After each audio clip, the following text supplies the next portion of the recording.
to walk with older guys than me. Yes. So it was all about trying to look cool. Yes. What kind of drugs did you begin with? I was introduced to smoking marijuana. Started doing it weekly in school. And I ended up becoming an addict because I used to sneak away from classes to feed my addiction, which affected my grades in school. My teachers were concerned, but I thought I was wise. So I continued doing it. And many times I was caught by the teachers. I was disciplined. I was even suspended from the school. But I thought it will not destroy my life. The days you were being suspended, what was happening? You are a pastor's child. What were your parents feeling about your trends of being kicked out of school, you're in drugs? They thought they were not happy about it because I'm supposed to represent Christ as they do in church and as they do everywhere. But me, I was living a life that was not good, that didn't represent what they preached. Yes. And how was the reception? I mean, from the church folk, your parents are pastors, they're leading a church. What was the response like, especially from the community, knowing that a pastor's son is into drugs? What I used to do, when I'm in church, I used to be a holier-than-thou guy. When I go to school, I become another person. I lived a double life when I was in school. And did guys from, the people from the church ever learn that you were into drugs? No, they came to learn later. They came to learn about it later. Because when I continued with this habit, it later destroyed my life, that I was in and out of police cells because of that. That's when they came to understand that I was really using drugs. Tell us, what incident led to people from your parents' church learning that their pastor's son was a drug addict and ending up often in police cells? When one day when we were smoking and doing drugs, we were caught by police.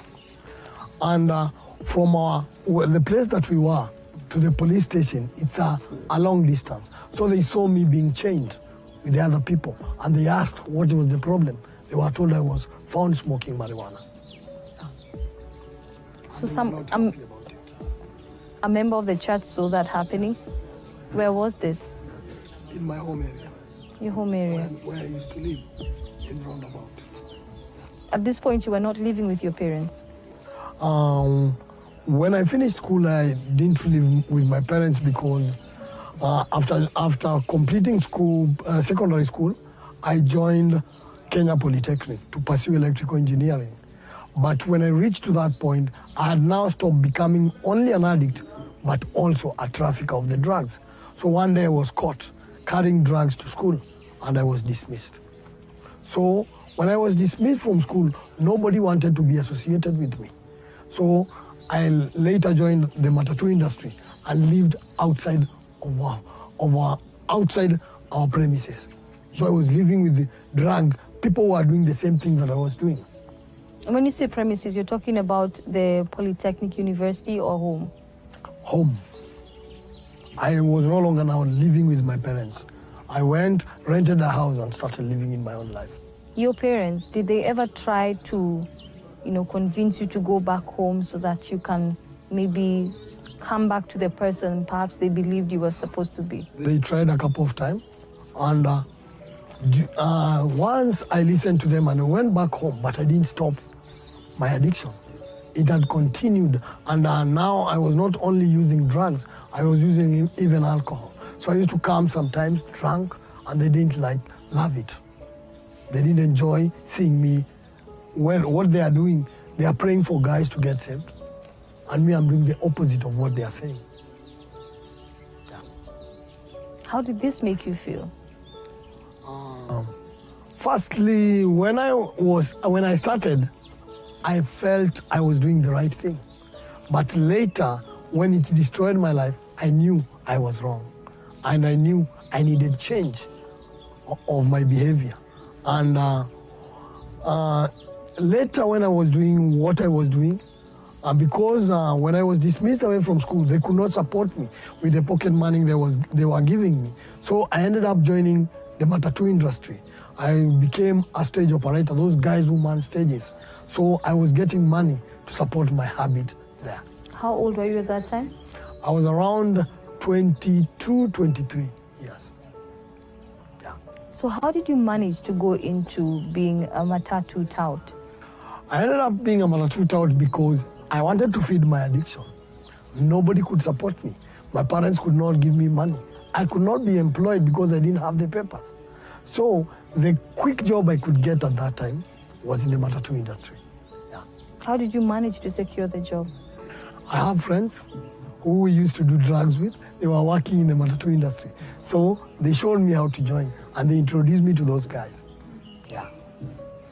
So at this point, you are a tout and you are going deeper into drug addiction. Tell us your life as a matatu tout. How was it? Because I was not a tout who was hanging on the mat to be paid. I was guys who were manning stages.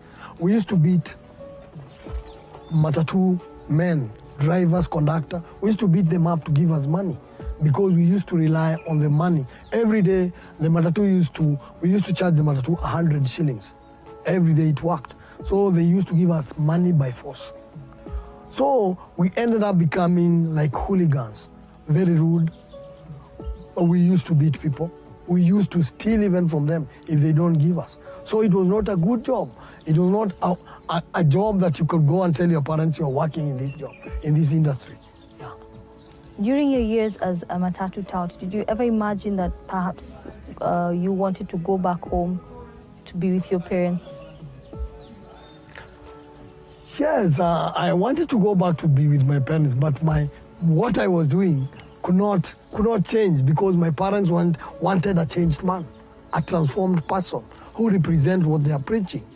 So I ended up continuing like that, and later in the matatu industry, the illegal sect member joined the matatu industry, and I wanted to keep my job. So I ended up being initiated in the group. Which group is this? The illegal Mungiki sect.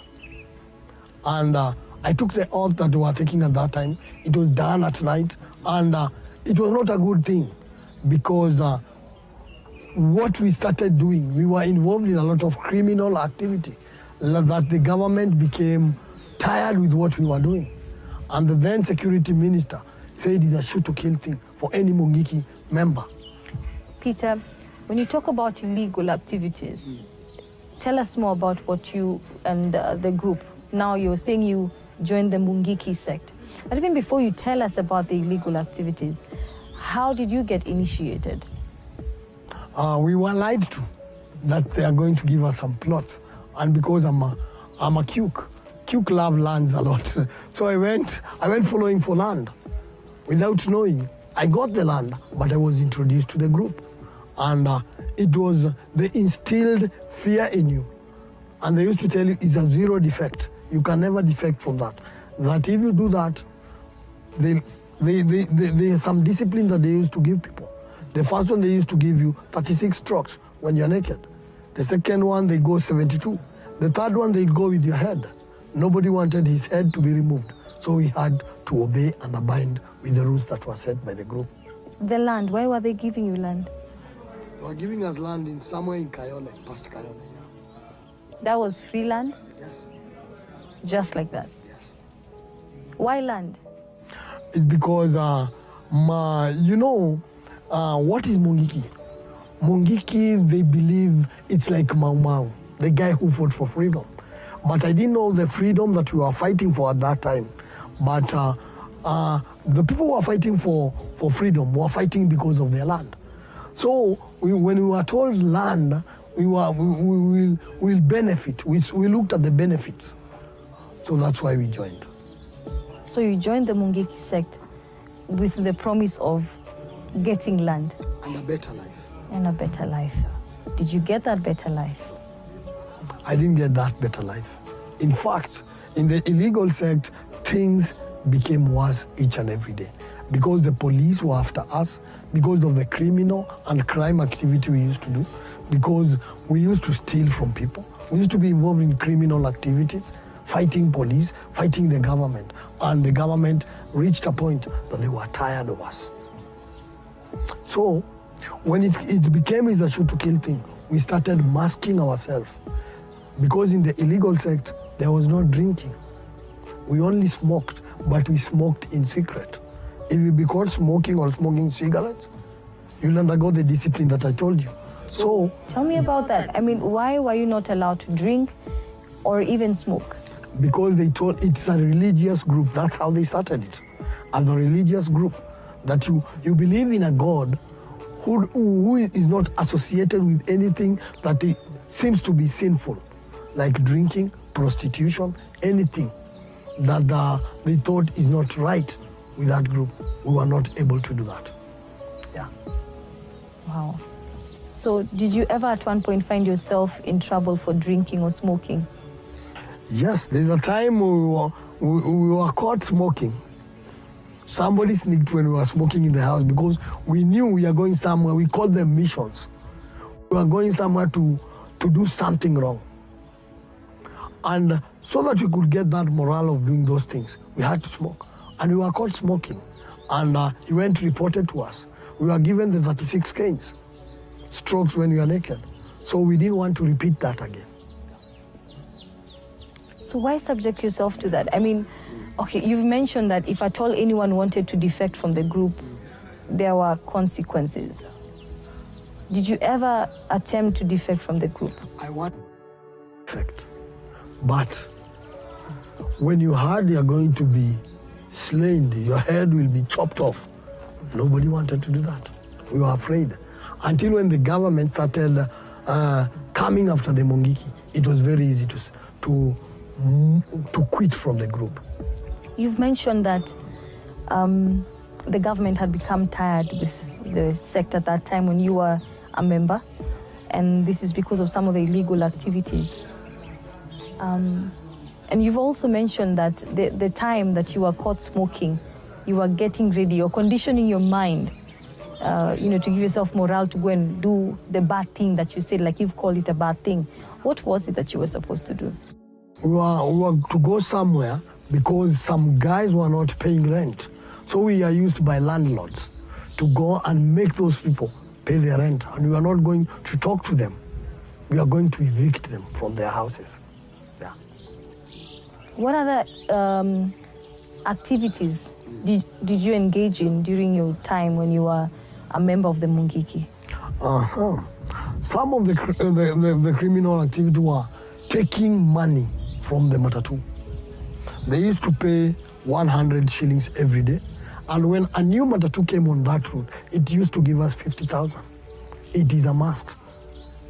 And if it doesn't give, it will not ply that route because we'll either deal with the driver or the owner. But how was the sect able to penetrate to the point of controlling a sector that is, of course, under the government? You know, for everything to succeed, you have to work with some policemen. So we were under the protection of the same government to run the business because they knew Mungikis were ruling the routes of every route in, I can say in Kenya, because most of the routes were manned by the illegal sect members. Peter, listening to you, you mention activities that you engaged in. You talk about the fact that you, at one point, thought about defecting from the Mungiki sect, but you were afraid for your life.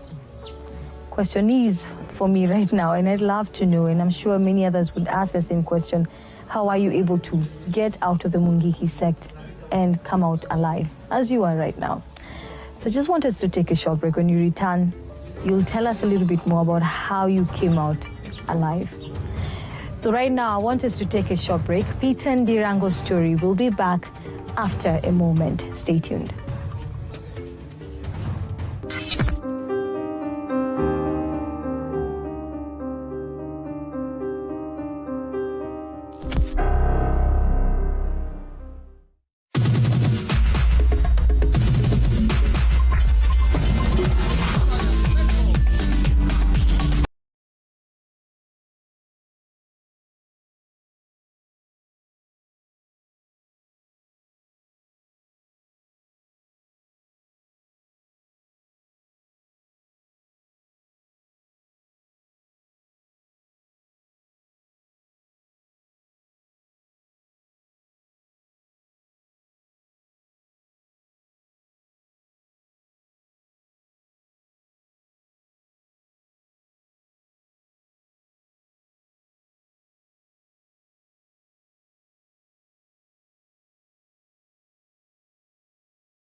Let's begin there. When the government starting following up the illegal sect member, and at that time they were neutralized. They didn't have more powers. They didn't have the powers that they could dictate what you can do if you defect from that group, because most of them were running away. So nobody was in charge. So by that time, we were able to leave the group and started, because we didn't want the government to know who we are, because they were targeting those guys. To neutralize that group, we started drinking, engaging in alcohol, drugs, so that we mask ourselves. And this time when I started drinking, I drank myself stupid, because I used to drink, got involved in a lot of violence. I used to fighting even sometimes I fight police, because I was very violent, uncontrollable. I remember one day when my parents called policemen to come and take me to the police cell. And it was hard for them to contain me. I started fighting them, and they had to beat me with a djembe stick. That's why my hand is swollen, because it was broken at that time. But I could not feel it because I was under the influence of drugs and alcohol. I was taken to the police cell. And that is how I was able to come out of the group, because the government were able to give us a hand, because they started neutralizing and destroying everything that the group were planning. So for you, it was an escape through the arm of the government. Yes. Now, when you talk about the fact that you now left the Mungiki, did they ever try to get you back? At that time when I left the Mungiki, it was the time that the government were after them. So nobody was in control. Nobody was in charge. All of them were running away and were living in fear. Nobody wanted to be associated with the Mungiki at that time. So it was very easy for me to start engaging in my own things. So I started drinking, masking myself. Nobody could notice that I was a Mungiki. But there are people who saw me and they knew that I was in that group. But when they started seeing what I was doing, they knew for sure there's something wrong has happened. Yeah. So after you've left the Mungiki, what happened? I started drinking, fighting people, and being involved in a lot of violence. And I reached to a point that my parents were concerned about me because of the life that I was living. Because if I was not in the police cell, I was taking myself to the police, because they could come after me. Because every time I drank, I could fight somebody. I could abuse somebody. I was very violent and full of rage. So nobody wanted to be associated with me. At that time, how are you feeling? It's like you didn't have anywhere to run to, and you didn't have anyone to help you. I was helpless and hopeless. I had lost hope in life. I didn't see the sense of living, because I saw I didn't have a purpose of living this life. And it's many times that thoughts came in my life of ending my life, of committing suicide, but I didn't do the action. So, sometimes I used to talk to my parents, they want to help me, and the next day I'll come drunk and doing a lot of bad things. So they saw as if I was not ready. It reached a point that, because they wanted to help me very much, when I used to drink and become violent, they used to call police. I was taken to the police cell. And it was around 2007 December. So when January came, I was taken to the police cell. And this is upon the request of your parents? My parents, because they don't want to see me dead. They want to see something happening to me. Yeah. Because every time I drank, I was engaged in violence. I was fighting. I had injuries because I used to fight a lot. Yeah. So they wanted to help me. And the only way they could help me is keep me in a police cell where I was controlled. So when I was taken to the police cell, I was taken to courts, to the Kenyan court 3 times, but I was set free because of overstaying in the police cell for so long. And by that time, because of post-election violence, they didn't keep somebody 48 hours in a police cell. So When I was set free, I was brought back to the police station. My parents decided to take me to a mental institution because I used to behave like a mentally challenged person because of the violence and the person that I was uncontrollable. So she thought it's best she takes me to a mental institution. When I was in the mental institution, after staying there for for 1 week and some days, I came to my senses. And I saw this is not the life that I chose to live. I had reached the dead end and I was desperate for change. I was told about Teen Challenge before I went to the police cell and before I was taken to the mental institution. Who had told you about the Teen Challenge? My mom and a friend of my mom. Yeah. It's a place where they help people with the problem that I used to have. But I denied at that time. But this second time when I was in the mental institution, I was desperate for change. Because inside the mental institution, I didn't like to see the things that I saw. I saw people who were more mentally challenged more than me. I didn't want to live with them. So when I was given a chance, I was asked about going to Teen Challenge. I didn't waste time. I accepted to join Teen Challenge.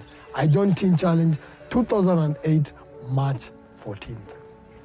That's where my journey of transformation started. Because in Teen Challenge, I found they introduce you to God. They give you God in the morning, Holy Spirit during the day, and Jesus at night. He transforms your life. They give you lesson and the Bible that is able to transform the way you think, the way you do things. And I accepted being in Teen Challenge.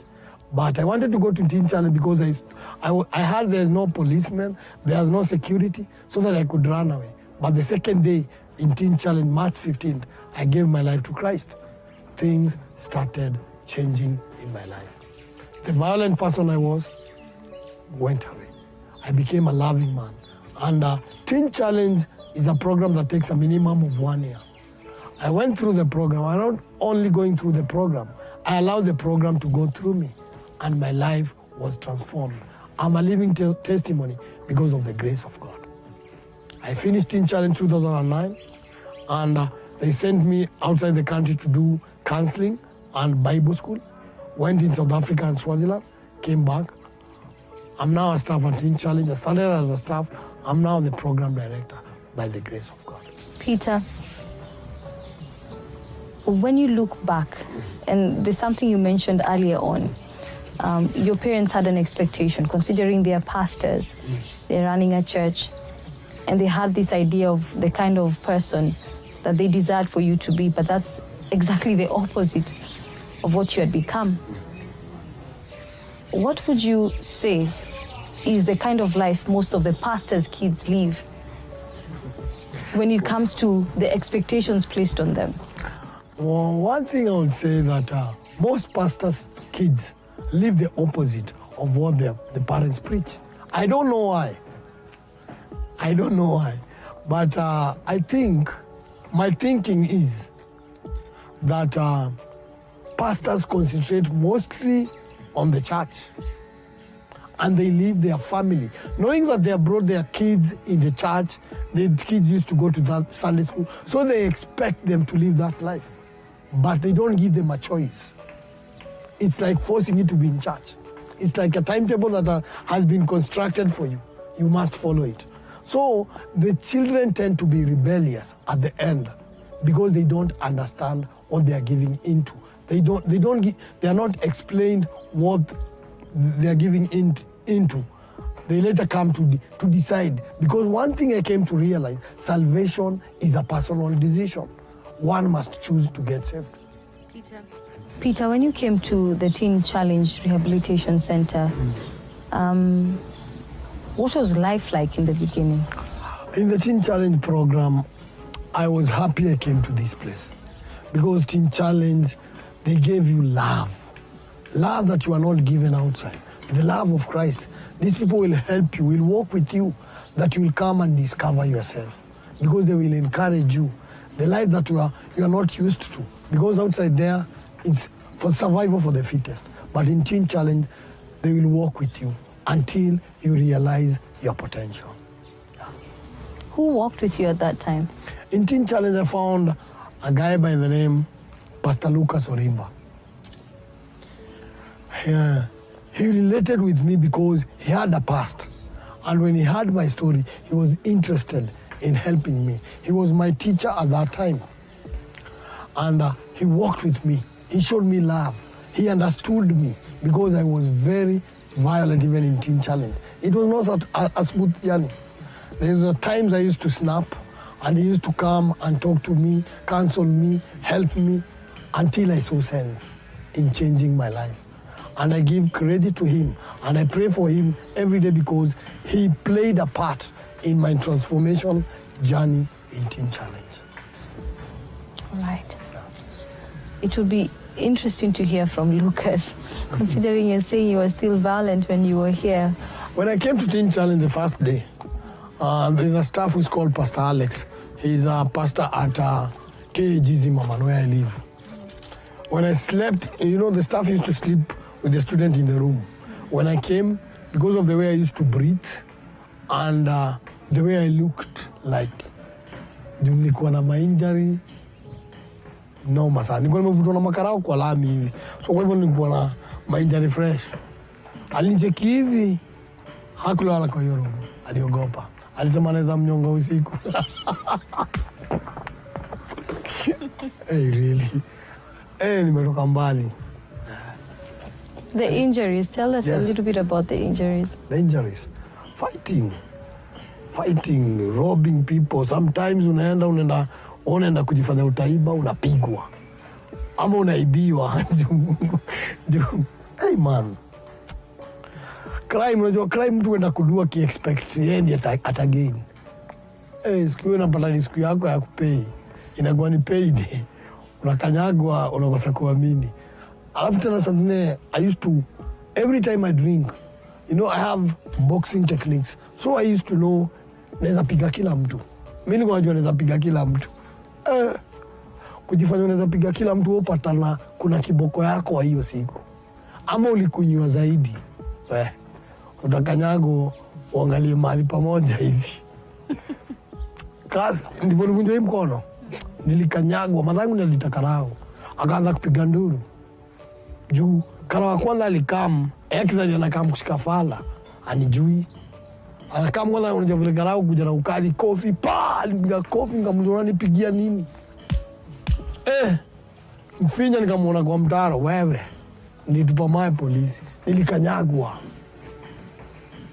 Alafu unajua karao ni uingie chain vizuri, huwezi kufunga chain na mbele. Sababu amenivunja mkono na chain na nyuma. Unafikiri sasa hiyo nini watafanya? Kutatu watu wadhani umededi. Juu lalagi. Mimi wananiambia usiku na mchana. Hey And man. I think for me, at this moment, I'd love to hear from Lucas. This man that you say helped you change and become the man that you are, away from drugs and crime and alcoholism. So right now, I want to invite Lucas on set, and we hear from him. What was the journey like being the mentor who was working with Pete and Dirango? So let's hear from him now.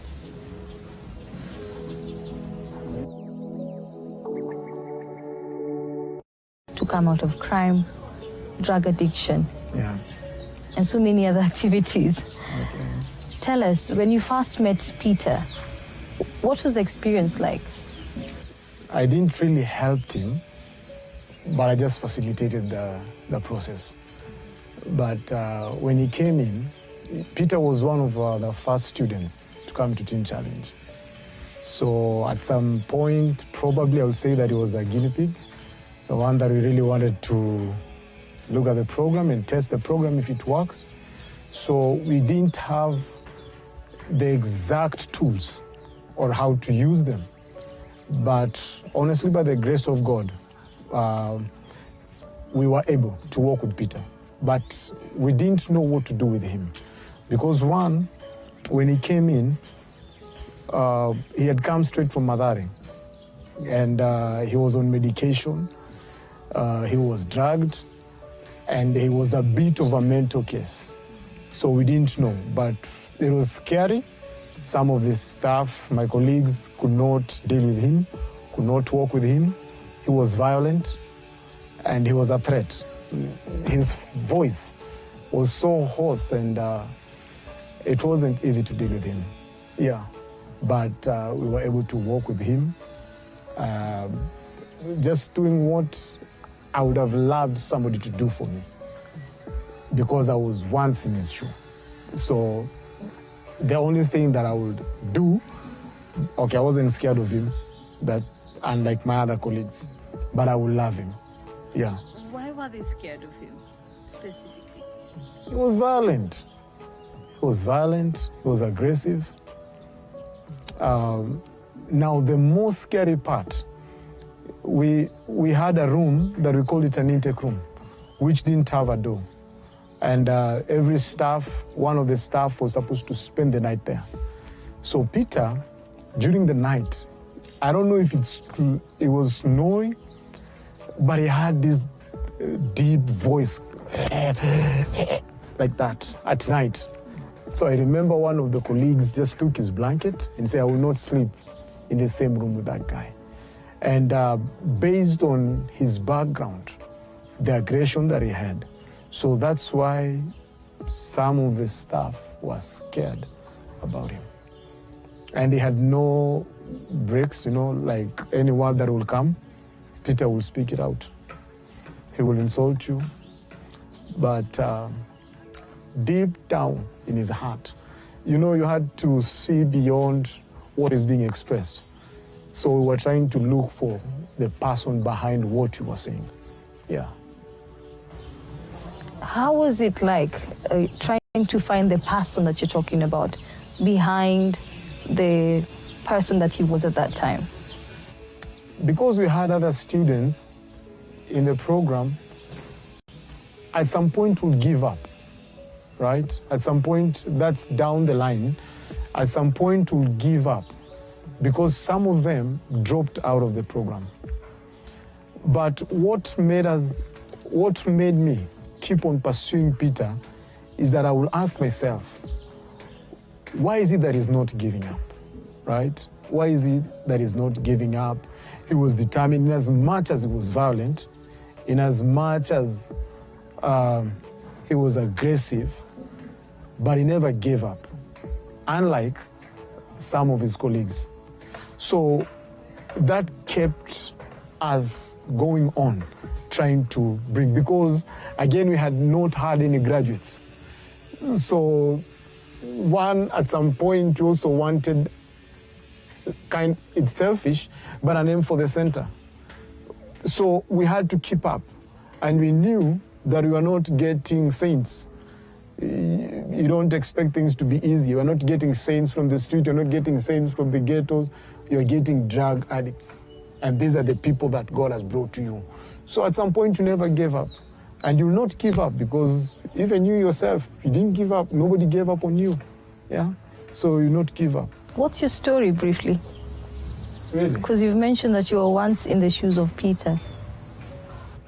All right, I was a drug addict. I started drinking at the age of, in class 5. I think I was, how old? Class 5. It was introduced to me by a friend. And then when I used to go to school, there was a ghetto. There was a fence, and then just outside the fence, there was a ghetto. And I got involved with this group of people. So by the time I'm getting to class 8, I was drinking, still staggering home. In uniform, my dad was a cop. It was not easy for me. We'd get arrested, but he always came through for me. You know, he was a senior officer. So before I get to the station, he would call and I would be released. So they escalated even in high school. High school I went because he forced me to go. But in high school, again, I went to a school where now I got involved in, other than just doing drugs, now I got involved in crime. And I had these faces that at some point I would be this good person, at some point I would be this other person who you don't know. But and then I joined a group of about 10 guys. We used to steal, we used to rob people. Most of them were killed, mob justice. Some of them died out of overdose. About 3 remained, myself and some other 2. And then that's when, because I was scared, I didn't know what will happen the next day, because I've seen these other dying. I've seen them being shot, not sleeping and not waking up. So every day I was scared of what will happen. But what made me get into crime is because I used to play boxing. I was very good at it. So that violence, because anybody that comes from a ghetto and you're in boxing, it's easier for you to get into crime. So it was easy for you to almost become violent. And listening to your story sounds like it almost sounds like Peter's story as well. Yeah. And I guess this is what allows you to understand him and to have been patient throughout. Yeah. I would like to know, at what point did you get a breakthrough with Peter, where now it was a turning point where you can say change and your efforts were beginning to bear fruit? When the moment that Peter, not even Peter, the moment I saw the desire for change. You know, you can be trapped somewhere and you really want to come out of it. Or probably you're drowning in a pool and you're looking for that, air to breathe. And there's nobody trying to lift your hand to come out of the water. That's the breakthrough, because that was Peter. Coming from this violent background and really wanting to see the other side of life. What is it like? Because when you come from crime, that's the life that you know. That's what, at some point, you think you are wired for that. You are created for that. So when something else is introduced to you, you're a bit skeptic, you're not sure what you want. So the breakthrough came when Peter really wanted to come out of that life. And he will do anything. He will do anything to change his former life. So how did Peter end up even now becoming the programs director here at the rehabilitation center that helped him become the person that he is? Peter allowed God to work in him. It's not easy for somebody who's coming from that life, because you're coming from a life where you work your way up. For you to be up there, you earn it, either violently. And for Peter to be in the program, you have to totally surrender. It's no longer you, Peter, the one that tried to work your way up and get a name in the streets. But here, it's working your way down there. So Peter allowed God to work in him. And God transformed his life, and we will see his zeal, his desire to grow every day, and being part of those who were the first ones in the program. Peter managed to graduate. And in Teen Challenge, majority of the staff, of those who work in Teen Challenge, majority of them have gone through the program. Not only in Kenya, but in all the Teen Challenge centers across the world. Majority of them, the directors, the staff, the teachers, they've gone through the program. So we really wanted Peter to be there. But other than us just pointing at him, I would say God pointed at him. Yeah, God pointed at him. God wanted him to be the program director, and he couldn't fight that. Yeah, so he's grown from an alumni of Teen Challenge, as an intern, a staff on trainee, and he will always desire to learn. That's the good thing about Peter. And that's about 7 years or 8 years ago. He still has that. He's never lost it. He's never lost it, that he always wants to grow, always wants to do something better. Lucas. Yeah. Sounds like you got a breakthrough. And when you look back at Peter's life, how do you feel knowing that you never gave up on him? and now he is the person that he is? There's a time that I sat down, seeing those people who have gone through, even Peter and many others, you mentioned Kabuchi, but looking at him, they gave you a sense of significance, right? Even when I go through personal challenges that you want to give us at some point, and you look at them, or you look at Peter, say, God, thank you for giving me this opportunity that I played in his life. I remember there's a time that I said, I was making fun that even if now God decides to take me to heaven, I will go and ask him, look at Peter, all right? Look at him. I've seen him coming from where, because at some point I remember I don't know if it's okay, I had to literally put him in the bathroom and to work, And I sit down with him, remove, what are they called, showers, lies from his clothes, burn what needs to be burned. But now he's a father, he's a husband. I see him leading more than 30 men in the program. It is a life that is fulfilling. Lucas, thank you for sharing. Yeah, you're welcome. The story of Peter through your eyes. Yeah.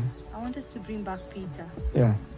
And now just understand now his life. Yeah. After what you've told us, a changed man now. Yeah. We want to find out what he's up to. Thank you for making time, Lucas. I appreciate. I want us to take a short break so that we can bring back Peter.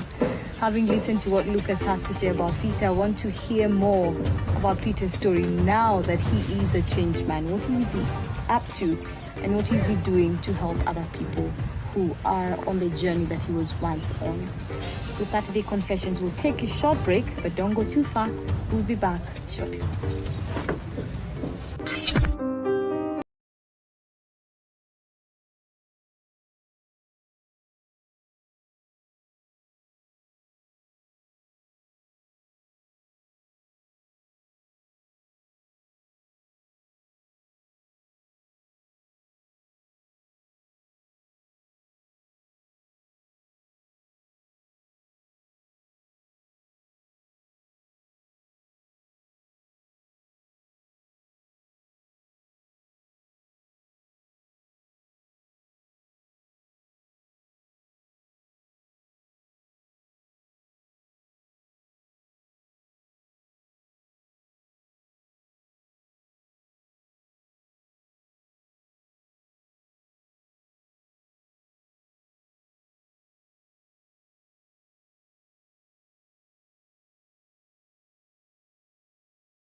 Rangu, who earlier on shared his life's testimony, talking about life in crime, drug abuse. He was also a member of the Mungiki, but more than that, we spoke to a man who walked with him and helped him to become the man that he is now.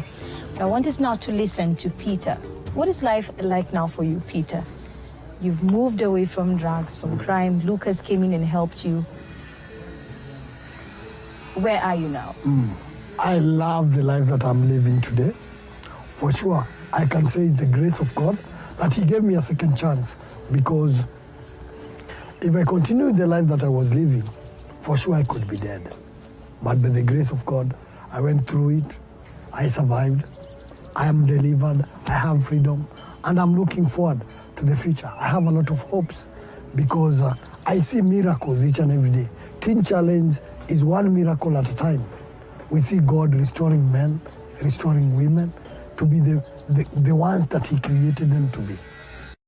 From your own parents, being a son to pastors, what would you say as far as the expectations are usually placed on anyone who's a pastor's kid and not even meeting them? Like for you, what happened with your life? One thing with pastors, because they have brought their kids in the church, they expect them to live that life. They expect these are Christians every day. But they don't know that these guys go through challenges and they need help, they need attention. Sometimes pastors give attention to the congregation in the church and they leave their own family, thinking because they have brought them in the church, they have grown in the church, they are expected to do what their fathers are doing. Without knowing, life is full of choices. They say, good choices, good life. Bad choices, bad life. In the way, they may find themselves making bad choices.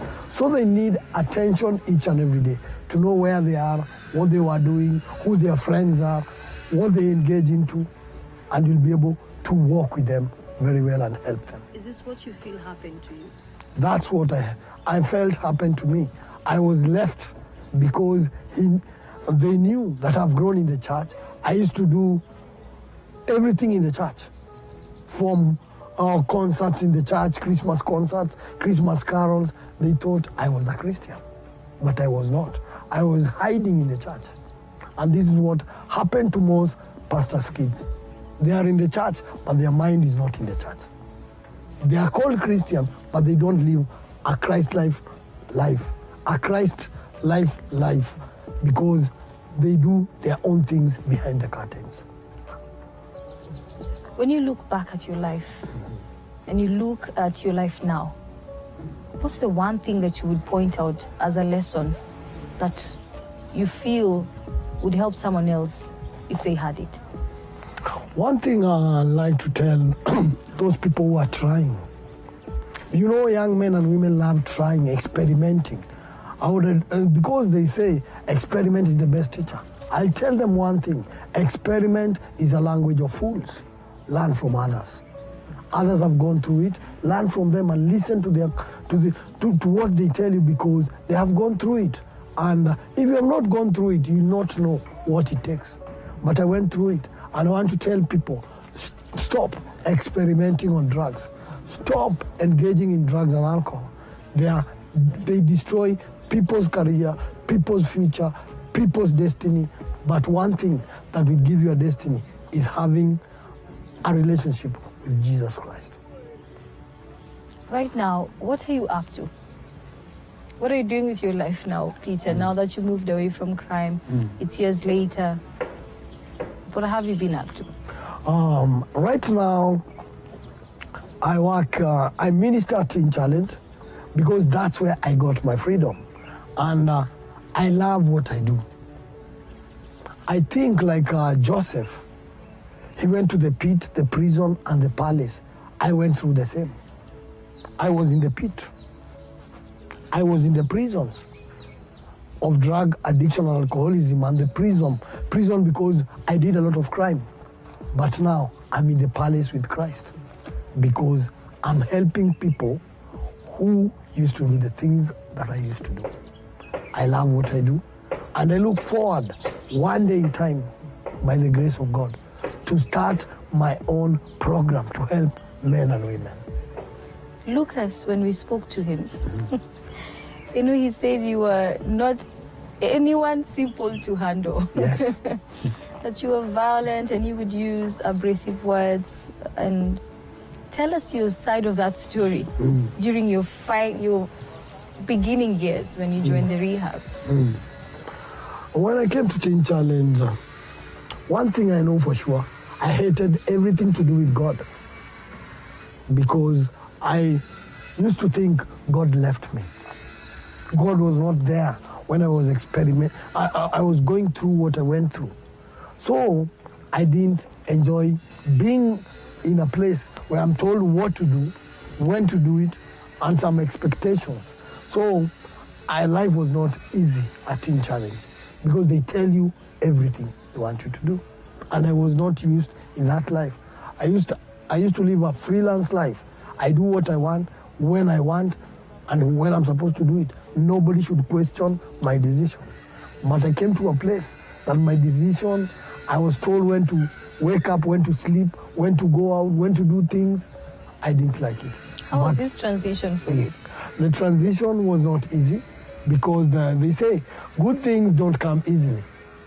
And it was, at the first, it was very hard to be in Teen Challenge, because I found it like it's a monotonous of things. they do things the same way.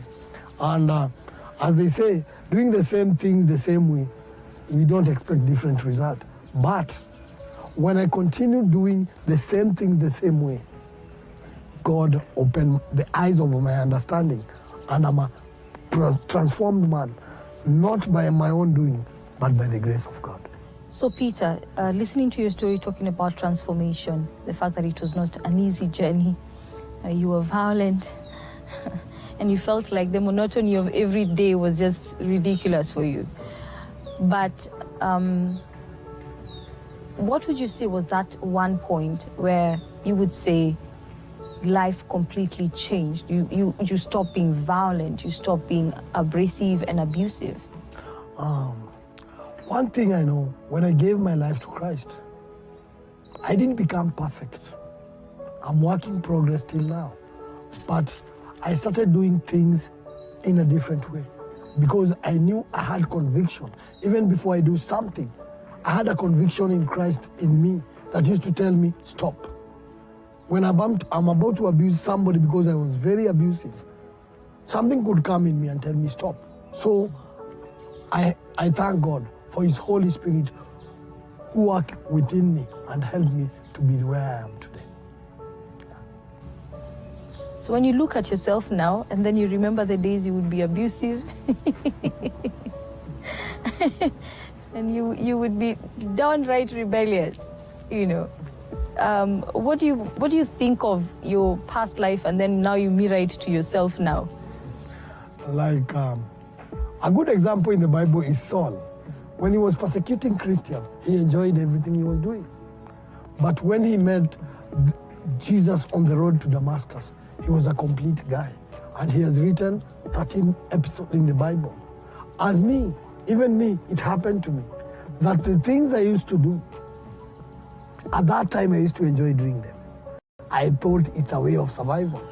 But when Jesus came in me and convicted me of every bad thing that I do, when I look back, I see it's foolishness, and it's because of drugs. So I can advise people not to give in to drugs because they destroy people's life and minds. Have you since reconciled with your parents? Yes. Wow. About my parents, I'm very happy because my dad passed on after I finished Teen Challenge, and he died a happy father. But my mom is still alive. There is no decision that can be made in my family without consulting me, because I'm the second born in the family of 4. Later on, when I finished Teen Challenge, my brother passed on. Now, I'm the decision maker in my family by the grace of God. And I give all glory to Jesus because my parents and I, my mom and I, we are best of friends because of the transformation. Is your mom still serving in ministry, even in church now? Yes. My mom is very happy. Even she went in higher level serving in church because he saw my life being transformed. And by giving gratitude to God, he went a notch high in serving. And I enjoy seeing her serve in church. I also serve in church. And I also serve in the church of Teen Challenge, where lives are transformed. Yeah. Earlier on, you mentioned the fact that people in the church where your father was a pastor, they were talking about you. They were talking about your behavior, your issue of crime and drug addiction. Has that conversation and thought changed as far as people who once knew you in your former life are concerned? When I was still in Teen Challenge, there are times that reaches that somebody goes home for something called a pass to visit your family. When I used to go home, they used to look at me and they were amazed. And when they started talking behind me, I used to tell them the truth. It's Jesus who did that. And they were shocked. They hope it's only for a while, but now they have known for sure God lives in me because I don't do the same things I used to do. I'm a changed, transformed man, living for Jesus. When now you're helping people who are also coming here, young men who are coming here to the Teen Challenge Rehabilitation Center, where you are a programs director, what has your experience been like? Have you found people who are, on the same journey as you were before? Yes. I found people who come here, nobody comes to Teen Challenge with a good relationship with his parents because of what he has done in the past. I've seen people, and it reminds me of the life that I used to live. And now I'm an encouragement to them that there is hope. Because one thing I believe, freedom is found in Teen Challenge, changed lives are found in Teen Challenge, and Jesus lives in Teen Challenge. Your final remarks, Peter. Your story, like you said, mirrors a lot of many other stories that are of many young men who come here. And there are many others probably who are watching you right now, wondering where to start. Probably they are just into drugs completely and they don't even have hope for tomorrow. Talk to that person who's watching now. You who is watching me and you have reached a dead end, you think you are hopeless, you think you are beyond repair, one thing that I can advise you, be willing to change. Change comes from within a person. If you are willing to change, God will open a door for you, and for sure, your life will never be the same again. Peter Ndirangu, thank you so much for sharing your story. And we hope that you continue helping many other young men who are just like you, with a story that has altered into completely something new, of which this is what you are now. Thank you for sharing your story. Thank you too.